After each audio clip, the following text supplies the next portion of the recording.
ಸೀತೆ ಪವಿತ್ರಳು ಅಂತ ಹೇಳಿ ಇಡೀ ಲೋಕಕ್ಕೆ ಗೊತ್ತಾಗಿದೆ. ಆದ್ರೆ ಇವತ್ತಿಗೂ ಕೂಡ ರಾವಣನ ಒಂದು ಪ್ರತಿಕೃತವನ್ನ ಮಾಡ್ಬಿಟ್ಟು ದಹನ ಮಾಡ್ತಾರೆ, ಸುಟ್ಟು ಹಾಕ್ತಾರೆ. ಆದ್ರೆ ಇವತ್ತಿನ ರೇಪಿಸ್ಟ್ಗಳಿಗೆ ನೀವು ಯಾವುದೇ ರೀತಿಯಾದ ಶಿಕ್ಷೆ ಕೊಡೋದಿಲ್ಲ, ಯಾಕೆ? ಶಿಕ್ಷೆ ಕೊಡೋದಿಲ್ಲ ಅಂತ ಇಲ್ಲ, ಅಲ್ಲ ಶಿಕ್ಷೆ ಅಂತಲ್ಲ, ತುಂಬಾ ಅವ್ರನ್ನ ಒಂದ್ 5 ವರ್ಷ 10 ವರ್ಷ ಜೈಲಿಗೆ ಹಾಕಿ ಆಮೇಲೆ ಬಿಟ್ಬಿಡ್ತಾರಲ್ಲ, ಯಾಕೆ ಅಂತ ಹೇಳ್ಬಿಟ್ಟು. ಅದು ಪೊಲೀಸ್ಗೆ ಮೀರಿ ಹೋದಂತ ಸನ್ನಿವೇಶ ಅದು. ಅಂದ್ರೆ ಪೊಲೀಸ್ನವ್ರು ಏನ್ ಮಾಡ್ಬೋದು, ಎಲ್ಲ ಎವಿಡೆನ್ಸ್ ಕಲೆಕ್ಟ್ ಮಾಡಿ, ಸಾಕ್ಷಿ ಕಲೆಕ್ಟ್ ಮಾಡಿ, ಚಾರ್ಜ್ ಶೀಟ್ ತಯಾರು ಮಾಡಿ ಕೋರ್ಟಿಗೆ ಸಲ್ಲಿಸ್ತಾರೆ. ಆ ನಂತರ ಕೋರ್ಟ್ನಲ್ಲಿ ಆಸ್ ಇಟ್ ಈಸ್ ಎಲ್ಲ ಕೇಸ್ಗಳಿಗೂ ಡಿಲೇ ತುಂಬ ಇದೆ. ಸೊ 5 ವರ್ಷ 10 ವರ್ಷ ಈ ಥರ ಆಗ್ತದೆ. ಆವಾಗ ಸಾಕ್ಷಿಗಳು ಕೆಲಸತಿ ಇವಾಗೇನು ಎಷ್ಟೋ ಸಲ ವಿಕ್ಟಿಮ್ಸ್ ಯಾರು ಇರ್ತಾರೆ ಅವರೇನೆ ಆಯ್ತಲ್ಲ ಬಿಡು ಇವಾಗ ಒಂದ್ಸಲ ಅವಾಗ ಯಾವಾಗೋ ಒಂದೇನೋ ಆಗಿದ್ದು ಇಷ್ಟು ವರ್ಷ ಆಗಿದೆ ಅಂತ ಹೇಳಿ ಅವರೇ ಹೋಸ್ಟೈಲ್ ಆಗ್ತಾರೆ, ಅಥವಾ ಅವರೇ ಸರಿಯಾಗಿ ಕೋರ್ಟಿಗೆ ಬರಲ್ಲ, ಸಾಕ್ಷಿಗಳು ಸರಿಯಾಗಿ ಕೋರ್ಟಿಗೆ ಬರಲ್ಲ.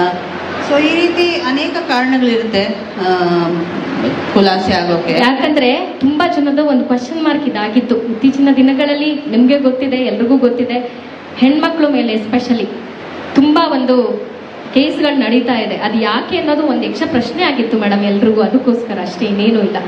ಹೆಣ್ಮಕ್ಳ ಮೇಲೆ ಎಲ್ಲ ಹೆಣ್ಮಕ್ಳ ಮೇಲೆ ಅಂದ್ರೆ ದೌರ್ಜನ್ಯ ಆಗಿರ್ಬೋದು, ಎಲ್ಲದಕ್ಕಿಂತ ಹೆಚ್ಚಾಗಿ ರೇಪ್ ಕೇಸ್ಗಳು ಜಾಸ್ತಿ ಆಗ್ತಾ ಇದೆ ಅಲ್ವಾ. ಅದಕ್ಕೋಸ್ಕರ ಈಗ ರೇಪ್ ಮಾಡೋದು ಒಂದಿರ್ಲಿ, ಅವ್ರ ಜೀವನೇ ತೆಗಿತಾರಲ್ವಾ. ಸ್ಪೆಷಲ್ ಕೋರ್ಟ್ಸ್ ಎಲ್ಲ ಮಾಡಿದ್ದಾರೆ ಮೇಡಮ್ ಹೇಳೋ ಹಾಗೆ. ಈಗ ಫಾಸ್ಟ್ ಟ್ರ್ಯಾಕ್ ಕೋರ್ಟ್ಸ್ ಎಲ್ಲ ನಡೀತಾ ಇದೆ. ಬಟ್ ಈಗ ಹೆಚ್ಚು ಮಹಿಳೆಯರು ಅದನ್ನ ರಿಪೋರ್ಟು ಮಾಡ್ತಾರೆ. ಮತ್ತೆ ಹಿಂದೆಲ್ಲ ತುಂಬಾ ಮನೆಯೊಳಗೆ ಇರ್ತಿದ್ರು ಹೆಣ್ಮಕ್ಳು. ಈಗ ಕೆಲವು ವರ್ಷಗಳಿಂದ ಎಲ್ಲ ಜಾಸ್ತಿ ಎಜುಕೇಶನ್ ಇನ್ಸ್ಟಿಟ್ಯೂಷನ್ಸ್ ಹೋಗೋದು ಅಥವಾ ಕೆಲಸ ಮಾಡೋದು, ಹಾಗಾಗಿ ಹೊರಗೆ ಜಾಸ್ತಿ ಜನ ಬರ್ತಾರೆ. ಮತ್ತೆ ಅವೇರ್ನೆಸ್ ತುಂಬಾ ಬೆಳೆದಿದೆ, ಧೈರ್ಯನೂ ಬಂದಿದೆ, ರಿಪೋರ್ಟ್ ಮಾಡ್ತಾರೆ. ಹಾಗಾಗಿ ಅದು ಜಾಸ್ತಿ ಅನ್ಸುತ್ತೆ. ಒಂದೇ ಒಂದು ಹೆಣ್ಮಕ್ಳಿಗೆ ಒಂದು ಅವೇರ್ನೆಸ್ ಕೊಡೋದಂದ್ರೆ ಇದಕ್ಕೆ ಏನು ಅವೇರ್ನೆಸ್ ಕೊಡಬಹುದು ನೀವು? ಫಸ್ಟ್ ಆಫ್ ಆಲ್ ಬಹಳಷ್ಟು ಬಾರಿ ನೀವು ರೇಪ್ ಬಗ್ಗೆ ಕೇಳಿದಿರಿ. ಸೊ ಆ ವಿಷಯದ ಬಗ್ಗೆ ಹೇಳುವಾಗ ಗೊತ್ತಿಲ್ಲದೆ ಇರೋ ವ್ಯಕ್ತಿಯಿಂದ ಆಗಲ್ಲ ರೇಪ್. ಸಾಮಾನ್ಯ ನಮಗೆ ಗೊತ್ತಿರೋ ವ್ಯಕ್ತಿ, ನಮ್ಮ ಎಕ್ಸ್ಟೆಂಡೆಡ್ ಫ್ಯಾಮಿಲಿಯಲ್ಲಿ ಅಥವಾ ನಮ್ಮ ವರ್ಕ್ ಪ್ಲೇಸಲ್ಲಿ ಗೊತ್ತಿರೋರಿಂದನೇ ಸಾಮಾನ್ಯ ಆಗೋದು. ಸೊ ಅದಕ್ಕೆ ಮುಂಚೆನೂ ಕೆಲವು ಬಾರಿ ಅವ್ರು ಏನೇ ಒಂದು ಬಿಹೇವಿಯರ್ ಇದ್ರೂ ಕೂಡ ನಾವು ಅದನ್ನು ಟಾಲರೇಟ್ ಮಾಡಬಾರ್ದು. ಅದನ್ನು ತಕ್ಷಣ ದೊಡ್ಡವ್ರಿಗೆ ಹೇಳಬೇಕು ಅಥವಾ ಪೊಲೀಸ್ ತನಕ ಹೋಗಿ ಹೇಳಬೇಕು. ಬಹಳಷ್ಟು ಜನ ಹೆದರ್ಕೋತಾರೆ, ಅಯ್ಯೋ ಅದು ಹೇಳಿದ್ರೆ ಇನ್ನೂ ಏನು ಮಾಡ್ತಾನೋ ಏನೋ ನನಗೆ ಅಂತ. It acts as a deterrent. So you should report it either to your own family members or to the police station. ಆನಂತರ ನಮ್ಮ ಎಚ್ಚರಿಕೆಯಲ್ಲಿ ನಾವು ಇರಬೇಕು. ಯಾಕಂದರೆ ಎಲ್ಲ ಕಡೆ ಪೊಲೀಸ್ ಇರೋಕ್ಕಾಗಲ್ಲ, ಅಥವಾ ಎಲ್ಲರಿಗೂ ಕಾನೂನಿನ ಭಯ ಇರಲ್ಲ. ಕೆಲವರು ಸರ್ಭಿಡ ಇರ್ತಾರೆ, ಮೆಂಟಲ್ ಡಿಸೀಸಸ್ಸು ಇರುತ್ತೆ ಅವ್ರಿಗೆ.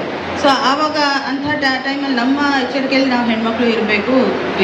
ಸೊ ಎಲ್ಲರೂ ನಾವು ತುಂಬ ರಾತ್ರಿಗೆ ಹೋಗ್ತೀವಿ, ಮಧ್ಯರಾತ್ರಿ ಅಥವಾ ತುಂಬ ಲೇಟ್ ನೈಟ್ ಬರ್ತೀವಿ ಅಂದರೆ ತಿಳಿಸಿರ್ಬೇಕು ನಾನು ಹಿಂಗೆ ಬರ್ತಾ ಇದ್ರೆ ಇಲ್ಲಿ ಇರ್ತೀನಿ ನೋಡ್ಕೊಳ್ಳಿ ಅಂತ. ಮತ್ತು ನಮ್ಮ ಪೆಪ್ಪರ್ ಸ್ಪ್ರೇ ಅಂಥದ್ದು ಎಲ್ಲ ಇಟ್ಕೋಬೇಕು. To some extent civil defence, ಒಂದು ಸೆಲ್ಫ್ ಡಿಫೆನ್ಸ್ ಕೂಡ ಒಂದು ಸ್ವಲ್ಪ ಮೂವ್ಸ್ ಕಲ್ತ್ಕೊಂಡಿರಬೇಕು.